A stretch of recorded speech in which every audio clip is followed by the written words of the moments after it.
All right, guys, Coach Joe here. We are at the Lions Den, which is located off of Route 309 in Hatfield/Colmar, Pennsylvania. So if you're ever in the area, check it out. But I just made a video talking about how I'm going to deadlift 1,000 pounds. And for me specifically, it's going to be a 1,000-pound frame.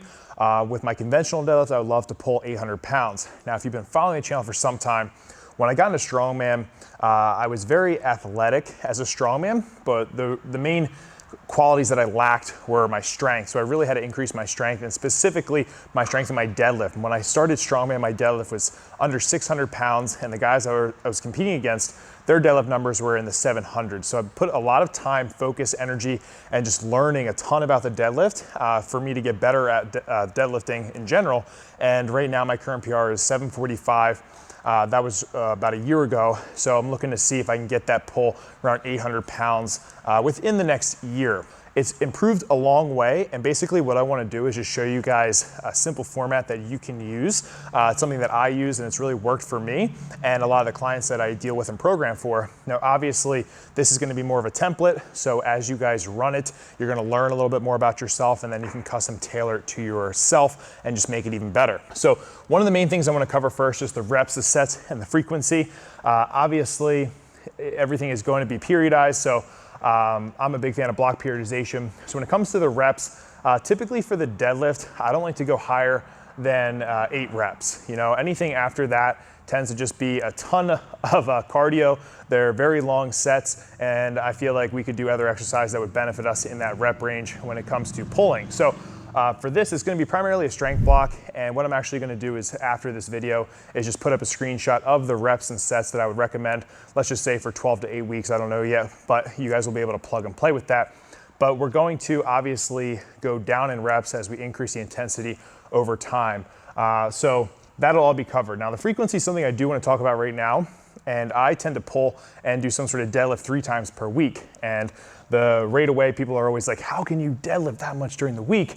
And the reason is because we regulate the intensity properly due to the sets, the reps, the weight, and the variations.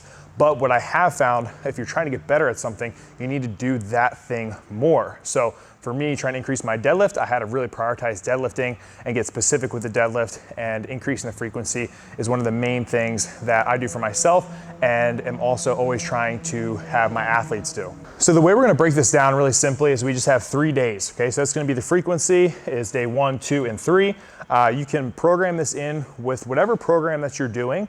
This is just gonna be specifically for the deadlift, okay? So on day 1, that's gonna be the comp deadlift day. And typically on day 1, it's gonna be the first training day. So for me, that's a Monday. Okay, so I come off the weekend where typically I rest Saturday and Sunday, or my work is very minimal. And then day 1, I'm recovered, I'm ready to go, and it's the first lift of the day. So that is the main priority and focus. And what I think a lot of people end up doing, and I've been guilty of myself, is they put a deadlift either later in the week or after they have some of their other main movements going on. So if you really wanna focus on it, make it the first lift of the week, the first lift of the day, okay? Now the other thing is, if you are doing some sort of competition, we want to gear up as we would for that competition. So if you're in strongman, whatever is required for that deadlift for that event, you have to suit up and do everything that way. So if you wear a suit, that's when you're going to put your suit on. If you wear your belt, your straps, etc., all your gear, wear it on that day, okay? So it's going to allow you to push as much weight as possible, make the intensity as high and as proper as it needs to be. And then it's also letting us focus specifically on the event that we have, all right? So that's gonna be important for that. So for me specifically, it's a frame deadlift. So the first lift of the day is gonna be my frame deadlift. I'm gonna put all my focus and energy in there. I'm gonna strap up just as I would for a frame deadlift for the competition. And it's going to be very specific around that event. Now it could be your conventional deadlift, it could be a sumo deadlift, or if you're a strongman, whatever deadlift you have for that competition, that's probably when I would focus on that lift variation. Now we go over to day 2. So day 2 typically for me is probably going to be Thursday. So I train Monday, Tuesday, I'm off Wednesday, and then I train Thursday, Friday, Saturday. So I have that Wednesday to rest and recover. So I'm gonna do my second pulling day there. And this is when I'm gonna do a variation of the comp lift, okay? So for me, I want to focus on my weak points and growing the muscles that are required in that main lift, which is going to be a frame deadlift. So for me, that's going to be a trap bar deadlift. Now, the further away you are from the competition, the less specific this can be. So you could kind of pick any deadlift variation you wanted to, just loosely around maybe personal preference or some muscles that you wanted to work on and increase. But for me, since we're pretty close to the competition, I'm gonna do a trap bar deadlift, which is very comparable to a frame, and it's gonna work way similar muscles than if I did a different deadlift variation. Now, the other thing we wanna focus on day 2 here is that we don't wanna wear a belt. And the reason I say don't wear a belt is because we wanna limit that intensity, which is gonna help auto-regulate the fatigue, okay? So that's one of the main reasons on how we can lift 3 days a week, is because we're throwing in a variation and we're minimizing how intense we can go by taking away a belt, because typically if you throw your belt on, you're gonna be able to push a little bit harder. Now, the only time that rule doesn't apply is if you have some sort of back pain or tweak going on, and by wearing that belt, it allows you to train, okay, around that little tweak or injury or whatever you have. So if that's the case, throw your belt on, that's fine, okay? We have bigger fish to fry. But on that day, no belt, okay? You can still wear straps. So if you have straps or you're allowed to wear straps, that's when I encourage that. Now, say if you're a power lifter, just going on a quick little side note here, and say your comp lift is going to be a conventional or sumo, and in your federation, you can't wear straps. On that day, you wouldn't, but on day 2, I do allow my athletes to typically wear straps, just so that they don't have to worry about their grip too much or tearing their hands or anything like that, and it allows them to work on that lift. But I do recommend no belt once again. So for me, it's gonna be trap bar, but for you, it could be a deficit deadlift variation, it could be a block pull or rack pull, you could do bands, chains, you could do some sort of pause, but those are all the variations. And typically, if you're just looking to increase your deadlift, like I say, I recommend picking a weak area in your lift and forming that variation around there. Say you get stuck around your knee, okay, maybe do a block pull or maybe do a pause right where you get stuck. You know, if you're looking to just have some fun, bands and chains are a nice little way to spice up and get something else in there. So that's pretty much it for day 3. I'm going to slide over to this side. Now, or day 2. Now on day 3, okay, this is gonna be our accessory day. Now what I mean by that is we wanna pick exercises that have a small stimulus to fatigue ratio.